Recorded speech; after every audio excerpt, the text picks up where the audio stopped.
मेरी माँ ठंड में भी बाहर सोती थी। एक रात मैंने कमरे के बाहर देखा, माँ की चारपाई हिल रही थी। मैं जैसे ही माँ के करीब गया तो मेरे होश उड़ गए। माँ और चाचा, माँ हमें अंदर सुलाकर खुद बाहर। मेरे बाबा को मरे हुए 6 महीने गुजर चुके थे। मेरी माँ जवानी में ही विधवा हो गई थी। जब माँ मुझे लेकर नानी के घर जाने लगी तो चाचा ने हमें रोक लिया था और माँ से कहा था कि आप मेरे भाई की बीवी हैं, मैं आपका ख्याल रखूँगा, आपका ख्याल रखना मेरा फ़र्ज़ है। तब से चाचा मेरी माँ का बहुत ख्याल रखते थे। वे अपनी बीवी से ज़्यादा मेरी माँ पर मेहरबान थे। ये वजह थे कि चाची मेरी माँ पर शक करती थी कि इनका मेरे चाचा से कोई चक्कर है, और फिर चाची ने हमारी ज़िंदगी जहन्नुम बना दी थी। सारे घर के काम हम माँ बेटी से करवाती और हम दोनों को बातें भी सुनाती। चाची कभी भी हमारे काम से खुश नहीं हुई थी। उसने हमेशा ही हमारे काम में कमी निकाली। कभी कहती कि ठीक नहीं किया तो कभी कहती वो काम बिगाड़ दिया है। ऐसे मेरी ज़िंदगी नर्क बनकर रह गई थी। ऊपर से चाची की 2 बेटियां और एक बेटा भी हमारे लिए मुसीबत बन गए थे। वो भी सारा दिन मुझे और माँ को कामों में उलझाया रखते थे। इस घर में हमारा एकलौता सहारा जो थे, चाचा ही थे। चाचा मेरा और माँ का बहुत ख्याल रखते थे, मगर चाची से ये भी बर्दाश्त नहीं होता था। जब से बाबा का देहांत हुआ था, चाचा मेरे और माँ के लिए अलग से फ्रूट लाया करते थे और अपने बच्चों के लिए अलग से लेकर आते थे, मगर चाची हमसे वे फ्रूट तक छीन कर ले जाया करती थी। वे कहती थी कि जब हमारा खाना पीना एक साथ है तो ये अलग अलग फ्रूट लेने का रिवाज नहीं करना चाहिए। और फिर हमें फलों के छिलके देखने ही नसीब होते थे और मैं मशीन लगाकर कपड़े धोने लगी थी। जब वापस आई तो माँ सहन साफ करके कमरे में जा चुकी थी। मैं उनकी टांगें दबाने लगी थी जब चाची आ गई और कहने लगी, कोमल फिर से लेट गई हो, किचन कौन देखेगा। मैंने तुमसे पहले भी कहा था कि आज बच्चों का बिरयानी खाने का दिल कर रहा है और तुम इधर लेटी हुई हो। मेरी माँ की आंखों में आंसू आ गए थे। ये बेबसों की तरह खड़ी कहने लगी, आज तबीयत ठीक नहीं है। चाची एकदम चिढ़ पड़ी थी। वे कहने लगी कि तुम माँ और बेटी हर वक्त बीमार रहती हो। मेरा जी करता है कि तुम दोनों माँ बेटी को हाथ से पकड़कर घर से निकाल दूं, मगर मुझे इस बात का पता नहीं कि तुमने मेरे पति पर क्या जादू कर रखा है जो तुम लोगों को इस घर से जाने नहीं देते। मेरे बस में होता तो मैं तुम दोनों को अपने घर में एक पल के लिए भी बर्दाश्त ना करूं।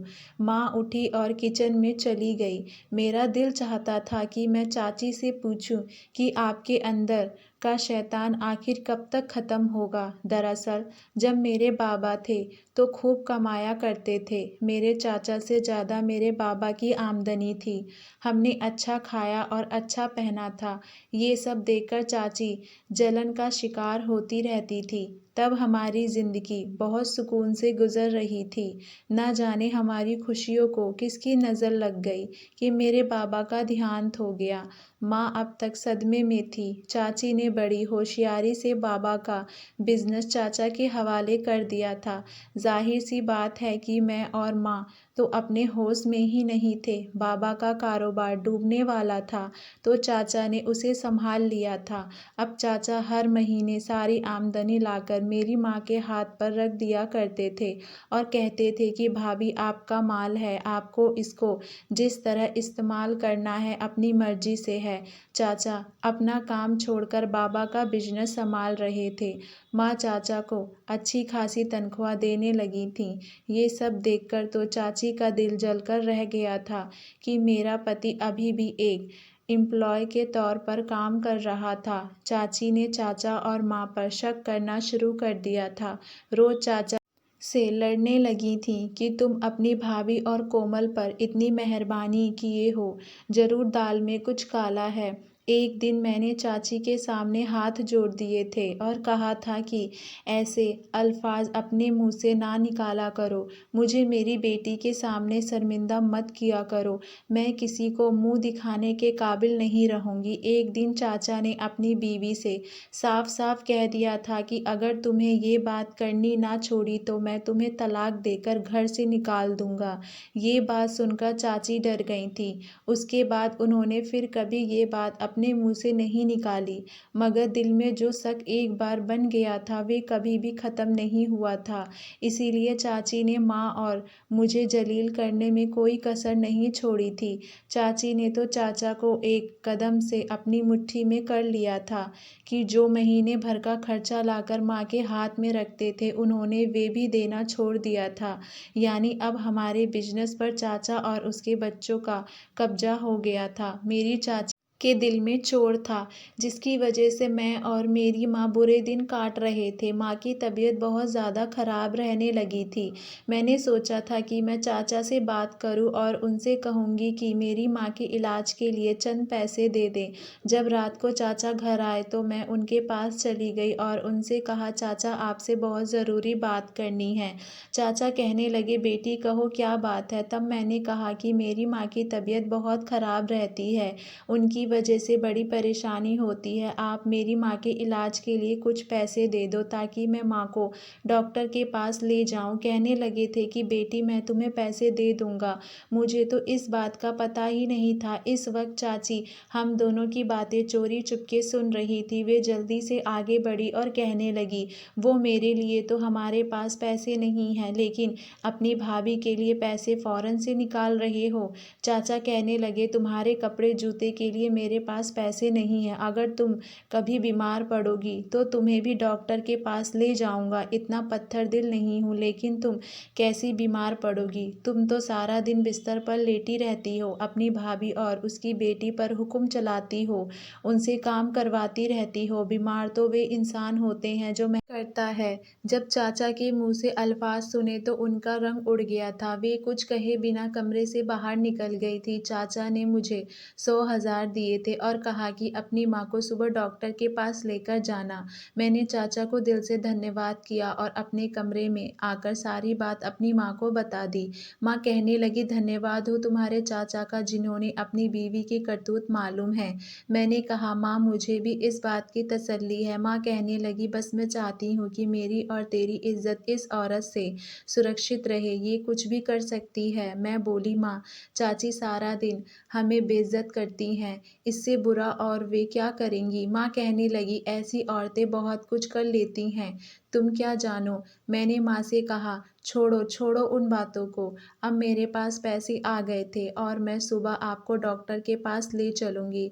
रात में मैंने और माँ बहुत सुकून से सोए थे, इस बात से बेखबर कि आने वाली सुबह हमारे लिए क्या लेकर आने वाली है। सुबह कुछ यूँ हुआ कि मेरी आँख किसी के दरवाजे पीटने की आवाज़ सुनकर खुली थी। मैंने जल्दी से उठकर दरवाज़ा खोला तो सामने चाची खड़ी थी। वे मुझे हुकार नज़रों से देख रही थी। पीछे ही चाचा भी चले आए थे। चाची कहने लगी, तुमने अपने चाचा के पैसे चुराए हैं। मैंने नहीं, मैं सिर हिला दिया और बोली, नहीं चाची आप कैसी बातें कर रही हैं, मैंने तो ज़िंदगी में कभी चोरी नहीं की। चाचा ने खुद ही कल रात माँ के इलाज के लिए 10,000 दिए थे। कहने लगी, बस ज़्यादा बातें मत बनाओ, मुझे कमरे की तलाशी लेने दो। चाचा भी पीछे खड़े हमें देख रहे थे। चाची ने हमारे कमरे की सारी चीज़ उलट पुलट करना शुरू कर दी थी और जब उन्होंने हमारे अलमारी खोली, सामने का मंजर देखकर मैं दंग रह गई थी। चाची ने अलमारी से अपने सोने के जेवर निकालकर हवा में उछाले थे। वे कहने लगी, कोमल मेरे सोने के जेवर तुम्हारी अलमारी में क्या कर रहे हैं। माँ तो ये सब देखकर घबरा गई थी। वे जल्दी से आगे बढ़ी और दोनों हाथ चाची के सामने जोड़ दिए और कहने लगी, मुझे नहीं पता है कि ये कहाँ से आए। चाची कहने लगी, अगर तुमने नहीं रखे तो इसका मतलब यही है कि तुम्हारी बेटी है जेवर ये लेकर आई है। माँ कहने लगी, नहीं मैं चोर नहीं हूँ और ना ही मेरी बेटी चोर है। चाचा आगे बढ़े थे, उसके माथे पर सिकंती वे कहने लगे, अगर तुम दोनों माँ बेटी चोरी नहीं करती हो, मेरी बीवी का जेवर यहाँ क्या कर रहा है। चाची ने अलमारी की फिर से तलाशी लेना शुरू कर दी और चाचा का वॉलेट निकालकर हमें दिखाया। वे कहने लगी, ये वॉलेट है जो मैं और मेरे पति सुबह से तलाश कर रहे थे। हमें तो पूरा यकीन था कि जब रात को तुम्हारी बेटी हमारे कमरे में आई थी तो यही लेकर आई होगी। मुझे सब पता है, तुम दोनों माँ बेटी के हाथ में बड़ी सफाई है। इस तरह चोरी करती हो कि सामने वाले को पता तक नहीं चलता। मगर तुम्हारे चाचा कहाँ मानने वाले थे। वे कहने लगे कि ना मेरी भाभी चोर है और ना ही मेरी भाई की बेटी चोर है। मैंने उनसे कहा कि तुम मेरे साथ चलो और आकर तमाशा अपनी आंखों से देख लो। मुझे तो यही लगता था कि ये दोनों माँ बेटी हमारी चीज़ लेकर यहाँ से फरार होने का इरादा बना रही हैं। चाचा का चेहरा लाल हो चुका था। वे कहने लगे, मुझे आप दोनों से इस चीज़ की उम्मीद नहीं थी। चाची कहने लगी, मैं अब और दोनों को अपने घर में नहीं रख सकती। चाचा चुप थे। चाची कहने लगी, मैं अभी पुलिस को फ़ोन करके उनको हवालात में बंद करवाती हूँ। चाचा कहने लगे, नहीं, ऐसा हरगिज़ मत करना। जैसे भी हैं ये दोनों मेरे भाई की निशानी हैं। चाची के माथे पर बल पड़ गए थे। वे कहने लगी, आज भी आप ही उन दोनों की ही तरफदारी कर रहे हैं। चाचा चुप रहे। चाची कहने लगी, अगर तुम चाहते हो कि मैं तुम्हारी भाभी और भाई की बेटी को पुलिस के हवाले ना करूं, उन्हें घर से निकाल दो। मैं अब उन दोनों के साथ नहीं रह सकती। चाचा का चेहरा उतर गया था। वे आगे बढ़े और माँ से कहने लगे, भाभी, अब बात चोरी तक आ गई है। अगर आपने और कोमल ने इस तरह की हरकत ना की होती तो मेरी बीवी के मजाल ना होती कि आपको इस घर से निकालने को कहती। गलती अब आपकी है और आपकी बेटी की है। मैं अपनी बीवी को मना नहीं कर सकता।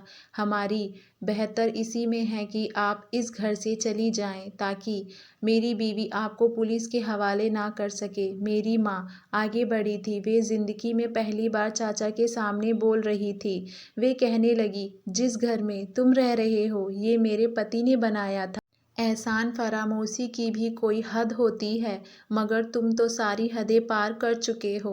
तुमने मेरे पति के घर पर कब्जा किया है। मैं चुप रही। तुमने मेरे पति का सारा बिजनेस अपने कब्जे में कर लिया। फिर भी मैं चुप रही। तुम्हारी बीवी ने मुझे और मेरी बेटी से नौकरों की तरह रवैया रखा, हमसे पूरे घर का काम करवाया। मैं फिर भी चुप रही। लेकिन अब बस बहुत हो गया। अगर इस घर से कोई जाएगा तो मैं और मेरी बेटी नहीं बल्कि तुम्हारी बीवी और तुम्हारे बच्चे जाएंगे। मेरे घर से निकल जाओ। मेरी माँ की आवाज़ बहुत तेज़ थी। मगर चाचा कहने लगे, भाभी, आपकी जिस फैमिली में रह रही हैं, अगर मैं आपके पति का बिजनेस ना संभालता होता तो क्या वे बस इस मुकाम पर होता, बल्कि वे कब का डूब गया होता और आप ये घर बेचने पर मजबूर हो जाती। आपके पास छत भी ना रहती। आप दोनों माँ बेटी पहले भी चोरी करती रही हैं। हमारा बहुत सा पैसा गायब है। यकीनन वे आपने चोरी किया होगा। ये बात सुनकर चाची आगे बढ़ी और उन्होंने पुलिस का नंबर मिलाया था। वे कहने लगी कि आप हमारे घर आ जाएं, हमारे घर चोर है। चाचा कहने लगे, आप तो अपनी ज़िंदगी गुजार चुकी हैं, अब अपनी बेटी का सोचो। बेहतरीन इसी में है कि आप घर छोड़कर चली जाएं। आपको नहीं पता कि थानों में क्या सुलूक होता है। चाचा ने माँ को इस कदर डराया था कि वे अपने और मेरे 2 जोड़े बैग में रखकर मुझे अपने साथ लेकर रवाना हो गई थीं। मैं और माँ बेटी अंत पर पहुँच गए थे। दिल था कि गम से फट जा रहा था। दुख इस बात का नहीं था कि हमें हमारा हक से दूर किया जा रहा था, क्योंकि जब से बाबा मरे थे हमें कभी हमारा हक मिला ही नहीं पाया था। अब असली परेशानी इस बात की थी कि हमारे पास रहने के लिए कोई ठिकाना ही नहीं था। माँ कहने लगी, बेटी, अब हम कहाँ जाएंगे। जब से बाबा हमारी ज़िंदगी से गए थे, चाचा ने हमें किसी से मिलने जुलने नहीं दिया था और ना ही किसी के साथ रिश्ता रखने दिया था। अगर माँ की कोई दोस्त होती तो हमें उसके घर चल जाते। यूं ही चलते चलते रात हो गई थी। अब हम अपने शहर से दूर आ गए थे, मगर कोई ठिकाना नहीं मिला था। मैं भी खामोश और माँ भी खामोश थी। फिर रात हो गई। मर्द हमें अकेली औरत को अजीब नज़रों से देखने लगे थे। तब माँ कहने लगी, बेटी हम क्या करें, मेरे पास कोई जवाब था ही नहीं। हम आगे पहुँचे तो हमें एक घर नज़र आया। माँ कहने लगी, ये जगह रात बिताने के लिए अच्छी है, सुबह हम कहीं निकल जाएंगे। मैंने कहा, ठीक है माँ, आज हम इस घर में चलते हैं। मैं और माँ इस घर में दाखिल हो चुके थे। वहाँ पर कोई शख्स मौजूद नहीं था। माँ और मैं ज़मीन पर बैठ गए थे। माँ के आंसू निकलते जा रहे थे। वे कहने लगी, बेटी मुझे माफ़ कर दो, मेरे होते हुए तुम्हारी ज़िंदगी में ऐसा दिन आ गया है। आपका कसूर नहीं है, आपको शर्मिंदा होने की ज़रूरत नहीं है। रब उन लोगों से हिसाब लेगा जो हमें इस हाल तक पहुँचाने के ज़िम्मेदार हैं। मैं खामोश रही थी। मैं और माँ एक दूसरे के सामने बैठे थे, डर के मारे। ना तो मुझे नींद आ रही थी और ना ही माँ को। मैंने महसूस किया कि माँ को बेचैनी सी है। कभी उठकर खड़ी हो जाती थी, कभी बैठ जाती थी। मैं आगे बढ़ी और बोली, क्या बात है माँ, थक गई हैं आप? क्या माँ ने नहीं, मैं सर हिलाया था।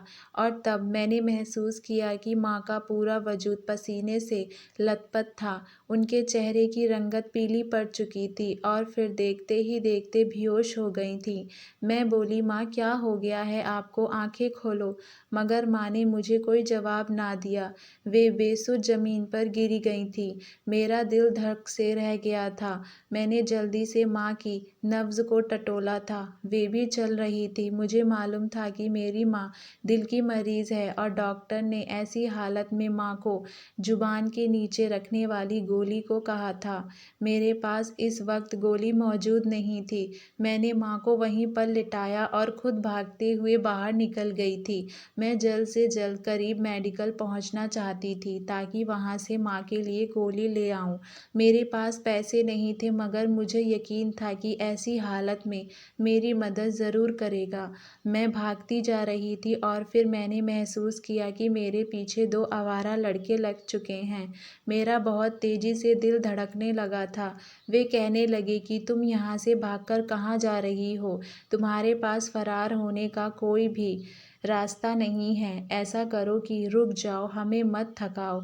मैं उनकी बातें सुनकर और डर गई थी और अपनी दौड़ और तेज कर ली थी, मगर वे भी कहाँ रुकने वाले थे। वे भी मेरे पीछे ही भागते रहे और मैं रब से दुआ मांगती जा रही थी कि मेरी माँ बीमार है, मुझे उन लोगों से बचा ले। मेरा डर से बुरा हाल हो रहा था। टांगें काँप रही थी, मगर वे लड़के तो मेरे पीछे ही आते जा रहे थे। तभी मुझे सामने कब्रिस्तान नज़र आया था। वो कब्रिस्तान देखकर मेरा दिल धक से हो गया था। रात के इस वक्त कब्रिस्तान में मैं नहीं जाना चाहती थी। मैं अपनी इज्जत बचाने के लिए मुझे ये भी पड़ गया था। कब्रिस्तान में दाखिल हो गई थी और मुझे उम्मीद थी कि आवारा लड़के यहाँ से वापस चले जाएंगे, क्योंकि रात के इस वक्त लोग कब्रिस्तान जाने से डरते हैं। मगर ये देखकर तो मेरी हैरत की इम्तहान आ रही थी कि वे दोनों लड़के मेरे पीछे कब्रिस्तान में भी आ गए थे। अब यहाँ मुझे कौन बचाने वाला था? तभी मुझे एक टूटी हुई कब्र नज़र आई। मैं आवारा लड़कों की नज़रों से ओझल होने के लिए टूटी हुई कब्र के उतर गई थी। मेरा दिल ज़ोर ज़ोर से धड़क रहा था। ऐसा लग रहा था जैसे कि मैं अभी मरने वाली हूँ और मुझे उन लड़कों के कदमों की आवाज़ आती जा रही थी और साथ ही साथ वे एक दूसरे से बातें भी कर रहे थे कि अगर ये लड़की मिल गई तो उसको हमने छोड़ना नहीं है। ये बात सुन मैं और भी घबरा गई थी। फिर वे दोनों लड़के कब्रिस्तान में तलाश करते रहे, लेकिन मैं उन्हें कहीं नहीं मिली, तो वे वापस चले गए थे। मैं अपनी सांसें बराबर करने लगी थी। जब मैं कब्र से बाहर आने लगी तो मेरा हाथ किसी चीज़ पर लगा था। मैं उछल गई थी। ऐसा लगा शायद किसी आदमी पर मेरा हाथ लगा हो, मगर पूरे चंद की रोशनी में मुझे नज़र नहीं आया कि एक सफ़ेद कपड़े में कोई चीज़ बंधी हुई है। मैंने आसपास देखा तो कोई भी नहीं था। मैं जब इस कपड़े को खोला तो उसमें मुझे पैसे और जेवरात जेवरात नज़र आ गए थे। इसमें जेवरात कागजात भी पड़े हुए थे और कुछ पैसे थे। मैंने वे उठाए और कब्रिस्तान से निकल गई थी। अब तो सुबह हो गई थी, मुझे कोई डर नहीं था, लेकिन माँ की फ़िक्र सता रही थी। नई जगह पर वापस आ गई थी जहाँ रात माँ को छोड़कर गई थी। ये देखकर हैरान रह गई थी कि वहाँ पर औरतें मौजूद थीं जो माँ का ख्याल रख रही थीं। मैं आगे बढ़ी तो देखकर माँ मुझे देखकर मुस्कुरा रही थी। मैं बोली, आप कौन हैं? वे दोनों औरतें बोली, हम दोनों यहाँ से गुजर रही थे तो हमारी नज़रें इस औरत पर पड़ी जो दर्द से तड़प रही थी। मैंने पूछा कि क्या मांजरा है, तो उसने अपने दिल पर हाथ रखा हुआ था। सारी बात समझ में आ गई थी। मेरा भी दिल का मसला है। मुझे भी डॉक्टर ने जवार के नीचे रखने वाली गोली के लिए बोला है। मैं हर जगह अपने साथ लेकर जाती हूँ। मैंने वे गोली निकालकर उनकी जुबान के नीचे रख दी है और ये ठीक हो गई हैं। मेरी आंखों में आंसू आ गए थे। रब इंसान की ऐसी जगह से मदद करता है जहाँ से उसने सोचा भी नहीं हो। माँ की हालत ठीक हो चुकी थी। मैं उन औरतों का धन्यवाद किया और माँ को अपने साथ लेकर वहाँ से निकल गई थी। माँ कहने लगी, तुझे मुझे कहाँ लेकर जा रही हो? मैं बोली, माँ आप चुप होकर रहो। मैं माँ को अपने साथ लेकर होटल में चली गई थी। कमरा बुक करवाया था। माँ कहने लगी, इस कमरे के लिए तुम्हारे पास पैसे कहाँ से आएंगे? तब मैंने माँ को सारे किस्सा सुना दिया था, पर उसके सामने वे गठरी खोलकर रख दी। हमने जब वे कागजात खोले तो इस पर तो तारीख लिखी थी। उसे देखकर हैरान रह गए। ये जेवरात किसी 70-80 साल पहले सुरक्षा के लिए कब्र में छुपाए गए थे। जाहिर सी बात है कि उस कब्र की चीज़ों का मालिक तो मर गया होगा। अब माँ कहने लगी, अब हम ये चीज़ें रख सकते हैं। फिर हमने जेवरात बेच दिए थे। वे इतने ज़्यादा महंगे थे कि हमने अपने लिए नया घर भी ले लिया था। तब माँ कहने लगी कि मैं अपने साथ बुरा सलूक करने वालों को माफ़ नहीं करूँगी। माँ ने कहा कि मैं चाचा और चाची पर केस करना चाहती हूँ और हमारे बाबा की सारी जायदाद उनसे वापस लेना चाहती हूँ। मैंने चाचा और चाची पर केस किया और पैसे देकर एक अच्छा वकील रख लिया था। फिर कुछ वक्त में ही हम ये केस जीत गए थे। हमें हमारी सारी जायदाद वापस मिल गई थी और चाचा भी जेल के सलाखों के पीछे चले गए थे। हमने उनसे अपना घर वापस ले लिया था। उनके पास रहने के लिए ठिकाना नहीं था। चाची अपने बच्चों को लेकर अपने मायके चली गई थी और सुनने में यही आया था कि उनके मायके वाले भी चाची और उसके बच्चों के साथ वही सलूक करते हैं जो चाची ने मेरे और माँ के साथ किए थे। बुरे कर्मों की बुरी सज़ा होती है। अपना किया हुआ लौटकर सामने ज़रूर आता है। ये बात हमेशा ध्यान रखें दोस्तों। धन्यवाद। आपको हमारी कहानी कैसी लगी हमें नीचे कमेंट बॉक्स में अपनी राय ज़रूर बताइएगा और हमारे चैनल वानी वॉइस को लाइक शेयर सब्सक्राइब करना ना भूलें।